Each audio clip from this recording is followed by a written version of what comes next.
예루살렘을 향하여 올라가기로 굳게 결심하셨습니다. 십자가의 길, 이 길은 하나님의 아들이신 예수님께서 오로지 연약한 한 인간의 몸으로 감당하시는 길입니다. 이 길은 예수님마저도 굳게 결심하지 않고는 갈 수 없는 길입니다. 자, 오늘 본문은 이렇게 예루살렘을 향하여 올라가는 길에서 이제 그 길을 따르겠다라는 세 명의 제자 후보생을 만나는 이야기입니다. 우리 누가복음 9장 57절부터 62절 번갈아 읽겠습니다. 길 가실 때에 어떤 사람이 여짜오되 어디로 가시든지 나는 따르리이다. 예수께서 이르시되 여호도 굴이 있고 공중에 새도 집이 있으되 인자는 머리 볼 곳이 없도다 하시고 또 다른 사람에게 나를 따르라 하시니 그가 이르되 나로 먼저 가서 내 아버지를 장사하게 허락하옵소서. 이르시되 죽은 자들로 자기의 죽은 자들을 장사하게 하고 너는 가서 하나님의 나라를 전파하라 하시고 또 다른 사람이 이르되 주여 내가 주를 따르겠나이다마는 나로 먼저 내 가족을 작별하게 허락하소서. 예수께서 이르시되 손에 쟁기를 잡고 뒤를 돌아보는 자는 하나님의 나라에 합당하지 아니하리라 하시니라. 우리 첫 번째 후보자부터 보시죠. 57절 이렇게 보시면 어디로 가시든지 나는 따르리이다. 이 제자 후보자는 예수님의 행적을 그동안 보아왔습니다. 저분을 따르는 것이 참으로 가치 있고 믿음 있는 삶이라고, 의미 있는 삶이라고 그렇게 생각하게 되었습니다. 이 후보자는 얼핏 보면 대단한 결심을 하고 따르는 듯도 보입니다. 어디로 가시든지 나는 따르리이다. 그러지 않습니까? 그러나 결정적으로 예수님이 어디로 가시는지를 정확하게 몰랐기 때문에 이런 말을 하고 있는 것입니다. 자아실현의 길인가, 자기 부인의 길인가, 여기서 갈리는 것입니다. 예수님은 지금 아버지여 할 수 있거든 이 잔을 내게서 옮기시옵소서 하는 이 자기 부인의 길로 가고 계신 것인데 이 사람은 그 길이 자아실현의 길이다라고 생각하고 있는 것입니다. 자아실현의 길로 가는 어디가 되었든 자기는 거기로 따르겠다라는 뜻입니다. 자기 부인의 길이라고는 짐작조차 하지 못하고 있는 것이죠. 어디로 가시든지 나는 따르리이다. 여러분, 이런 광범위하고 추상적인 표현, 이걸 항상 의심해 봐야 합니다. 하늘의 해와 달, 모든 별들이 주님의 것입니다. 내 삶은 모두 주님의 것입니다. 주를 위해서 내 목숨을 버리겠습니다. 그러나 이런 거대하고 추상적이고 미래적인 표현 말고 내 지갑이 누구의 것인지, 오늘 하루 내 시간이 주님의 것인지, 내 건강에 대한 처분도 주님의 것인지, 지금 당장 억울한 이 상황에서 내 자존심을 주장하지 않을 것인지, 지금 당장 편안하게 즐기고 싶은 이 마음도 주장하지 않을 것인지, 이렇게 구체적이고 지금 바로 실천 가능한 표현으로 주님께 나아가야 하는 것입니다. 거대하고 추상적이고 미래적인 표현은 항상 비겁하기가 일쑤입니다. 지금 내 구체적인 현실이랑 분리시켜버리는 것이죠. 거대하고 추상적인 표현 속에다가 나를 감추는 것입니다. 항상 주님 앞에서 구체적이고 실천 가능한 표현으로 나아올 줄을 알아야 합니다. 이 후보자를 향해서 예수님이 뭐라 하십니까? 58절에 보시면 여우도 굴이 있고 공중의 새도 집이 있으되 인자는 머리 둘 곳이 없도다. 여기서 자연인의 길과 제자의 길이 갈라지는 것입니다. 여러분, 여우가 굴이 있는 것은 당연한 것입니다. 마땅한 것입니다. 공중의 새가 집이 있는 것은 당연한 것입니다. 이거는 욕심이 아닙니다. 당연하게 있어야 할 것들입니다. 예수님도 그러셨죠. 오늘 있다가 내일 아궁이에 던져지는 들풀도 하나님이 입히시거든 하물며 너희일까 보냐. 이거는 다 기본적인 필요들입니다. 당연히 하나님께서 공급해 주셔야 마땅한 것들입니다. 자, 그런데 여기까지는 초급반인 것이고 제자의 길에서는 이 초급반을 넘어서 중급반으로 넘어가야 하는 것입니다. 자연인으로서의 당연한 권리, 이것마저도 주장하지 않는 것이 제자의 길입니다. 예수님은 여우에게 굴이 필요한 것, 공중의 새에게 집이 필요한 것, 이거를 욕심이라고 말씀하신 게 아닙니다. 자연인으로서 그에게 당연히 있어야 하는 마땅한 권리입니다. 그러나 제자의 길은 이 당연한 권리마저도 주장하지 않는 길이다라는 것입니다. 인자는 머리 둘 곳이 없도다. 나를 따르는 제자의 길 또한 머리 둘 곳이 없는 그런 길이다라는 것입니다. 여러분, 그러나 오해하시면 안 되는 게 제자의 길에서 고난 자체가 핵심이고 본질이 아닙니다. 여우가 굴이 있고 공중의 새도 집이 있어야 하는 것은 너무도 당연한 것입니다. 그런데도 머리 둘 곳조차 없는 그 삶을 받아들이는 것은 목표가 있기 때문입니다. 상 주실 것을 기대하기 때문입니다. 믿음의 본질은 견디고 인내하는 고난 자체에 있는 것이 아닙니다.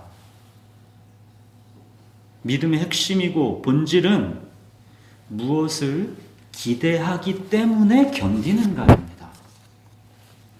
장차 올 무엇을 기대하기 때문에 지금 현재를 견디고 인내하는 것을 믿음이라고 하는 것이지, 그냥 무조건 고난받는 삶을 택하는 삶의 방식을 믿음이라고 하는 게 아닙니다.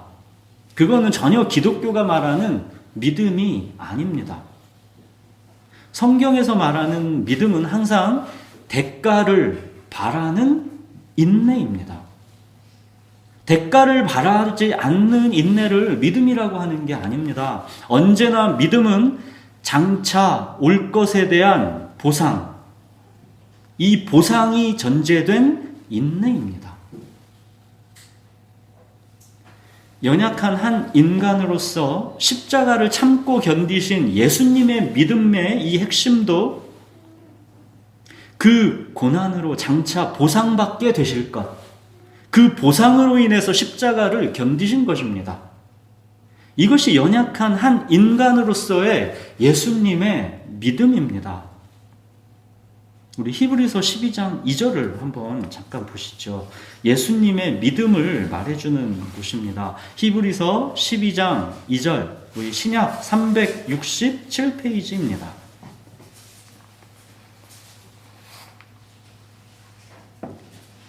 한 인간으로서의 예수님의 믿음을 말해주고 있는 곳입니다. 우리 히브리서 12장 2절 찾으셨으면 같이 읽겠습니다.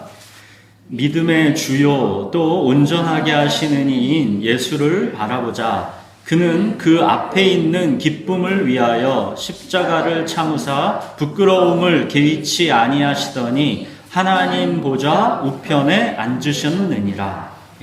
믿음의 창시자요 완성자인 예수님에게서 믿음을 배우라 하는 것입니다. 그러면서 예수님의 믿음을 어떻게 표현합니까? 그는 그 앞에 있는 기쁨을 위하여. 십자가를 참고 부끄러움을 개의치 않으신 이유는 그 앞에 있는 기쁨을 위하여입니다. 그리고 그 결과 하나님 보좌 우편에 앉는 보상이 따르는 것입니다. 이 말씀 속에 믿음의 본질이 정확하게 담겨 있는 겁니다. 단지 십자가를 참는 희생과 고난이 믿음의 본질이 아닙니다. 그 앞에 있는 기쁨을 위하여, 이게 바로 믿음의 핵심입니다. 장차 이루어질 약속에 대한 확신, 이게 바로 믿음입니다. 장차 바라는 것, 그러나 지금은 보이지 않는 것, 그 약속에 대한 확신, 이걸 믿음이라고 하는 것입니다. 그래서 믿음을 바라는 것들의 실상, 보이지 않는 것들의 증거, 그렇게 말하는 것입니다. 연약한 한 인간으로서 예수님은 굳게 결심하시고 이 십자가의 길을 가십니다. 왜요? 그 앞에 있는 기쁨을 확신하셨기 때문입니다. 이 믿음 때문에 가신 것입니다. 여러분, 믿음은 의미 없는 고생과 인내가 아니라 장차 이루어질 약속에 대한 확신입니다. 예수님이 그 믿음의 결과로 받으신 보상, 그게 뭡니까? 하나님 보좌 우편에 앉으셨느니라. 이 기쁨을 보상받으신 것입니다. 나를 따르는 길은 머리둘 곳조차 없는 그런 길이다. 너희 소유를 다 팔아야 하는 그런 길이다. 그러나 그 길에는 하나님의 나라, 천국이라는 보화가 감추어져 있다. 너희 소유를 다 팔아 그 보화가 감추어진 밭을 사라. 굳게 결심하고 따르라. 그 말씀입니다. 자, 또 이번에 이제 두 번째 후보자에게 예수님께서 나를 따르라 하십니다. 그랬더니 그의 대답이 59절입니다. 나로 먼저 가서 내 아버지를 장사하게 허락하옵소서. 이 사람은 예수님을 정말 따르고 싶기는 한데 지금 자기에게는 아주 중요한 일이 먼저 있다라는 것입니다. 아버지 장례를 먼저 치르고 나서 그 이후에 예수님을 따르겠다라는 것입니다. 어찌 보면 지극히 상식적인 얘기를 할 수 있죠. 우리나라도 그렇지만 유대인들에게 이 아버지 장례에 대한 의무는 매우 중요한 것입니다. 자, 그런데 60절 예수님의 말씀을 보십시오. 이 구절이 일반적으로 성경 전체에서 가장 충격적인 예수님의 말씀이다라고 알려져 있는 말씀입니다. 60절 같이 읽겠습니다. 이르시되 죽은 자들로 자기의 죽은 자들을 장사하게 하고 너는 가서 하나님의 나라를 전파하라 하시고. 아마도 이 두 번째 후보자는 자기가 혹시 잘못 들은 게 아닐까 했을지도 모릅니다. 먼저 가서 아버지 장사하고 따르겠다라는 것은 너무도 자기는 당연한 상식이라고 생각했는데 예수님은 전혀 뜻밖의 명령을 하신 것입니다. 지금 이 구절과 관련된 예화가 하나 있습니다. 스코틀랜드 설교자였던 존 맥닐이라는 분의 이야기입니다. 그가 어느 이제 복음 집회에서 설교를 하기로 날짜가 이제 다 잡혀 있었다 합니다. 그 도시에는 이제 복음 전도 집회에서 이제 이미 이 존 맥닐이 설교한다라는 광고도 다 나가 있는 그런 상태였습니다.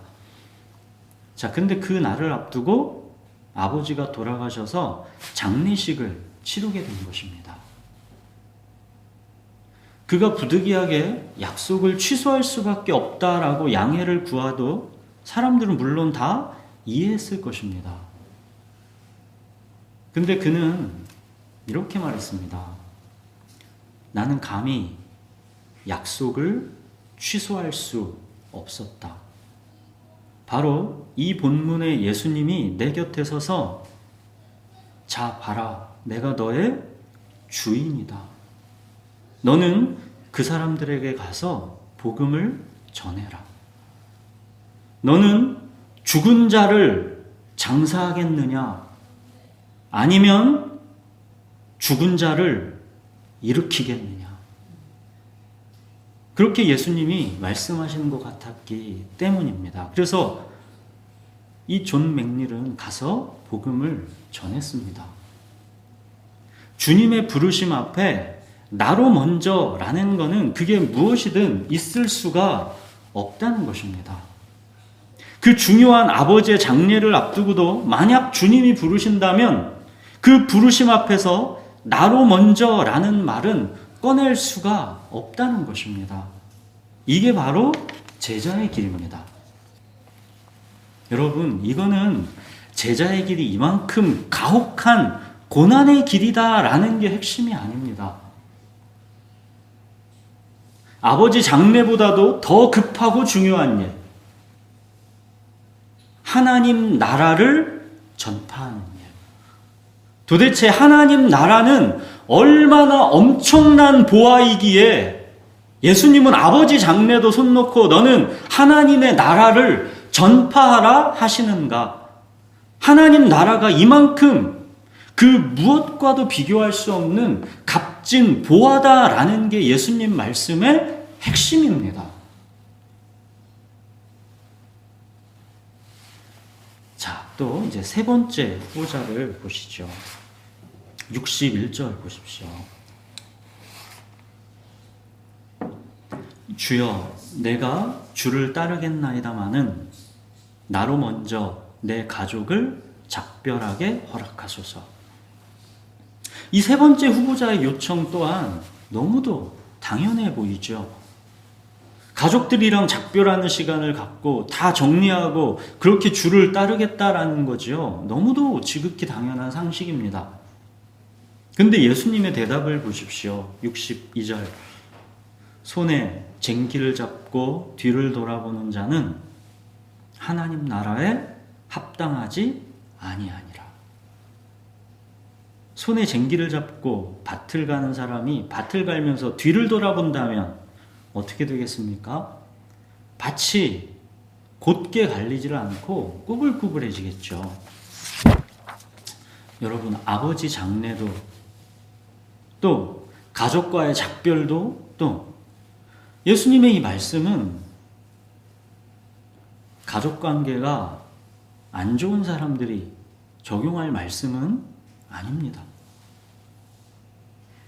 그 사람 먼저 이 말씀을 적용하기 전에 가족 관계부터 회복해야 하는 게 오히려 예수님의 시급한 명령이겠죠.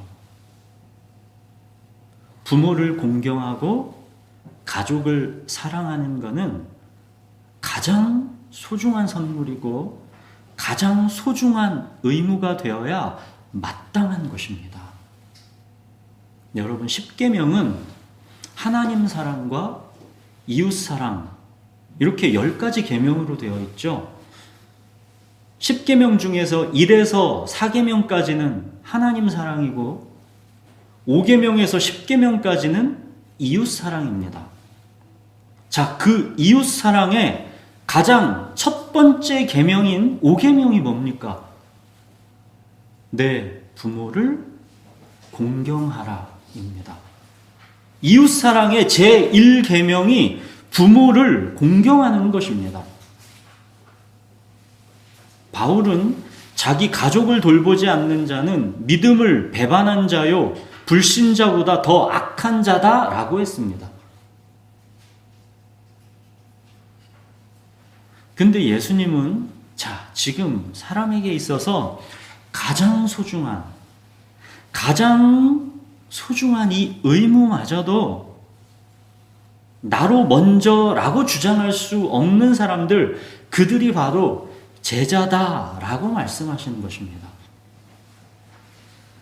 예수님은 제자의 길로 부르심에 있어서 너무도 당연한 권리, 당연한 의무, 당연한 상식을 포기할 것을 말씀하고 계신 것입니다. 여우가 굴이 있고 공중에 새가 집이 있어야 하는 게 너무도 당연한 권리이고 상식입니다.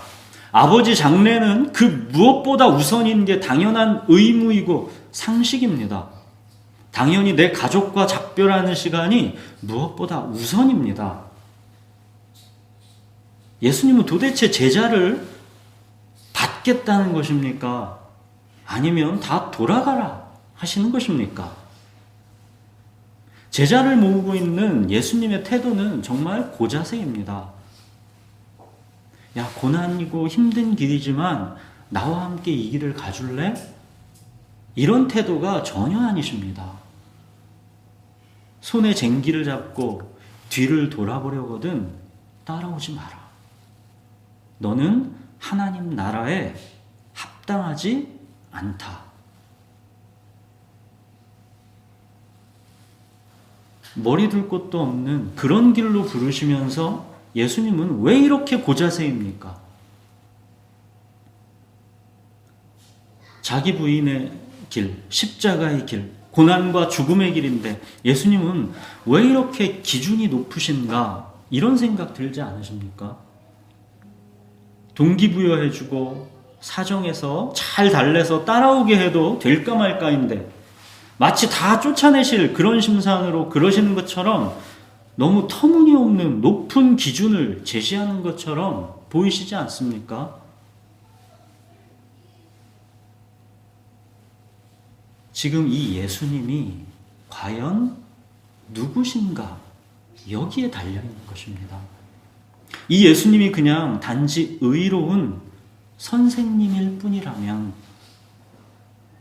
그 의로운 사람일 뿐이라면, 그 사람을 따르는 그런 일이라면 예수님이 제시하는 기준은 정말 터무니없는 높은 기준이 되는 것이죠.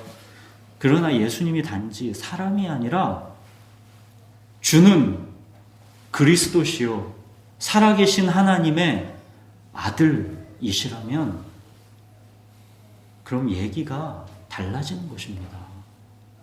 지금 이 예수님이 밭의 감추인 보화라면 그럼 얘기는 완전히 달라지는 것입니다. 예수님이 제시하는 기준은 터무니없는 높은 가격을 제시하고 있는 게 아닌 것이죠. 예수님은 단지 그 보화가 감추어져 있는 밭을 사라고 하실 뿐입니다.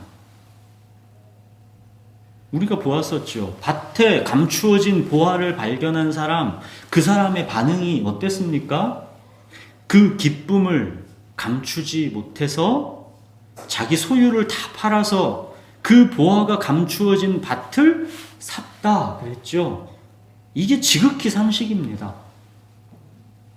예수님은 보화가 감추어져 있는 밭을 너희 소유를 다 팔아서 사라고 하시는 것입니다. 이거는 그에게 수지 맞는 장사니까 예수님은 당연히 비굴하게 파실 이유가 없는 겁니다. 예수님은 지금 너무 터무니없는 높은 그런 가격을 제시하는 게 아니라 지극히 상식적인 요구를 하신 것입니다. 아니, 상식이 다 뭡니까? 다른 사람들에게는 감추어져 있는 것을 지금 그에게는 보여주고 계신 것입니다. 살 수 있는 기회를 주시고 있는 것입니다. 보화가 내게 발견되는 게 은혜라 했죠. 지금 그에게 은혜가 눈앞에 다가온 것입니다. 우리는 보화를 살 수 없다 했지요. 그 보화가 감추어진 밭을 단지 살 수 있을 뿐입니다. 예수님이라는 보화를 발견했으면 자기 전부를 다 팔아서 그 예수님을 갖는 게 너무도 수지 맞는 장사인 것입니다. 예수님은 당신을 따르겠다라고 하는 자들에게 정말 최고의 것을 준비하셨습니다. 내가 너희를 위해 처소를 예비하러 가노니 나 있는 곳에 너희도 있게 하리라. 예수님은 곧 영광 중에 다시 오실 것입니다. 신랑이신 주님을 우리는 곧 다시 만나게 됩니다. 새 하늘과 새 땅, 하나님의 나라가 우리에게 곧 열리게 됩니다. 그렇기 때문에 예수님은 굳게 결심하고 나를 따르라 하시는 것입니다. 사랑하는 여러분, 보화를 발견한 사람은 자기 소유를 다 팔아서 그 보화가 감추어진 밭을 삽니다. 보화가 감추어진 밭을 사는 것, 이게 믿음이라 했죠. 의미 없이, 약속도 없이 견디고 인내하고 희생하는 거, 이거 믿음이라고 하는 거 아닙니다. 장차 이루어질 약속에 대한 확신, 이게 믿음입니다. 보화가 감추어져 있다는 걸 확신하기 때문에 자기 소유를 다 팔아서 그 보화가 감추어진 밭을 사는 것입니다. 바라는 것이 있기 때문에 지금의 고난을 견디는 것입니다. 상 주실 것을 바라보기 때문에 지금 견디고 인내하는 것입니다. 여러분, 믿음을 자꾸만 어떤 무모한 희생과 헌신으로 연결시키지 마십시오. 내가 주님을 사랑하니까 그 사랑하는 마음으로 희생과 헌신해야지. 그런 거 본질 아닙니다, 여러분. 믿음은 손익 계산을 철저하게 하고 비용을 다 따져가면서 이게 수지 맞는 장사다라는 확신이 섰을 때 그 보화가 감추어진 밭을, 내 소유를 다 팔아서 사는 것입니다. 보상을 바라기 때문에, 상 주실 것을 바라기 때문에, 그래서 지금 현재를 인내하고 견디는 것, 그게 믿음입니다. 믿음은 바라는 것들의 실상, 보이지 않는 것들의 증거입니다. 예수님은 따르겠다 하는 자들에게 장차 올 약속을 확신하고 비용을 철저히 계산한 다음에 굳게 결심하고 나를 따르라 하시는 것입니다. 섣불리 약속에 대한 확신도 없으면서 그렇게 따르다가는 큰 코 다친다라는 것입니다. 중간에 돈 다 쓰고 포기한다라는 것입니다. 비용이 절대 만만치가 않다는 것입니다. 머리 둘 곳이 없습니다. 어떤 경우에는 주님 앞에서 이 나로 먼저, 어떤 것도 이 나로 먼저를 주장하지 못합니다. 자아실현, 자기 행복, 육체와 마음의 편안함과 만족을 주장하지 못합니다. 따르겠다라고 하기 전에 이 비용을 먼저 계산하고 철저하게 계산하고 확신이 섰을 때 굳게 결심하고 그때 따르라는 것입니다. 그러나 이 하나님의 나라는 어마어마한 보화이니까 너희 소유를 다 팔아서 그 보화가 감추어진 밭을 믿음으로 사라 말씀하시는 것입니다. 여러분, 만약 주님을 따르시겠다면 굳게 결심하셔야 합니다. 장차 이루어질 약속이 지금 바로 다 눈앞에 보이는 게 아니기 때문에 힘듭니다. 믿음으로 굳게 결심하지 않으면 따라가지 못합니다. 후회합니다. 중간에 포기합니다. 자아실현과 자기 행복, 육체와 마음의 편안함과 만족, 여기가 내 삶의 목표인가? 아니면 오직 나를 부르시고 주시고 보내신 주님만이 내 삶의 목표인가? 이 지점에서 굳게 결심하셔야 합니다. 사랑하는 여러분, 제자가 되는 것은 수지 맞는 장사입니다. 수지 맞는 장사입니다.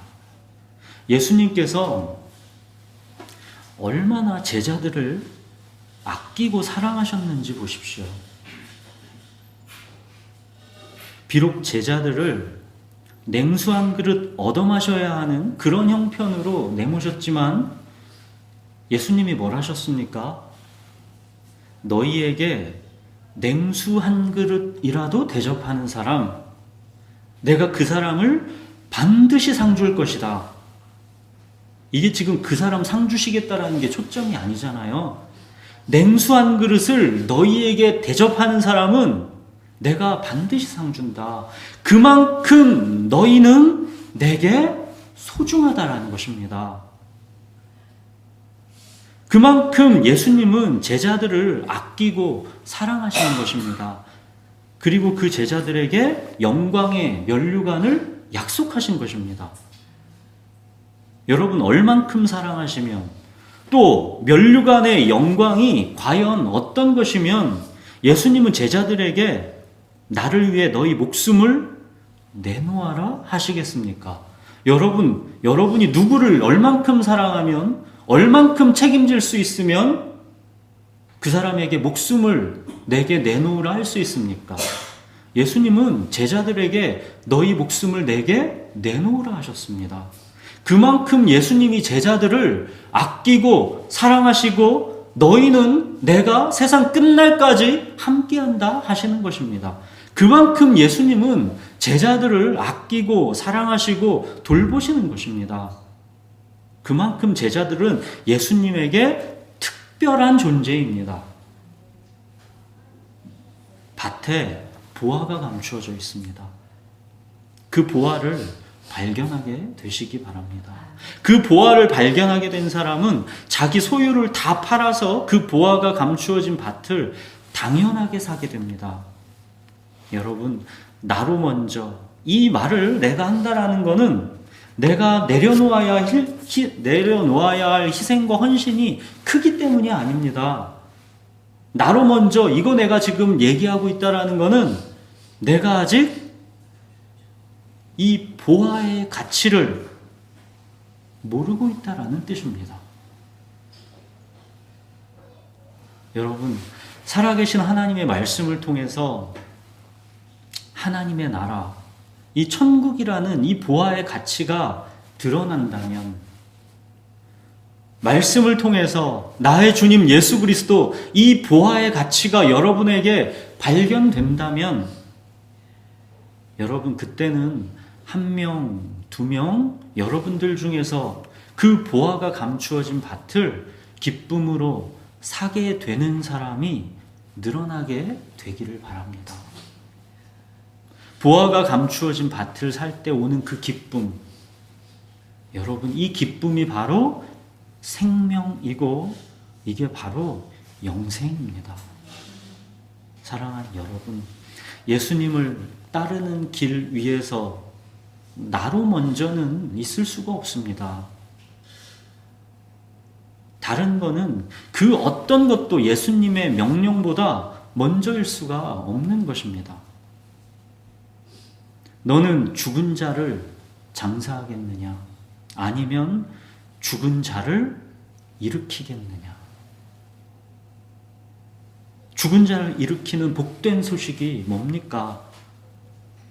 그리스도 예수 안에 있는 그 사람에게는 결코 정죄함이 없습니다.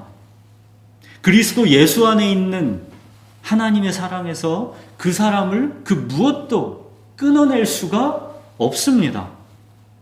예수님이 그의 목자시고 그의 주님이십니다. 예수님이 십자가에서 자기 육체를 찢어서 열어놓으신 새로운 살 길, 이 유일한 복음이 우리에게 맡겨졌는데 이 제자의 길에 우리가 그 어떤 무엇으로 나로 먼저를 주장하겠습니까?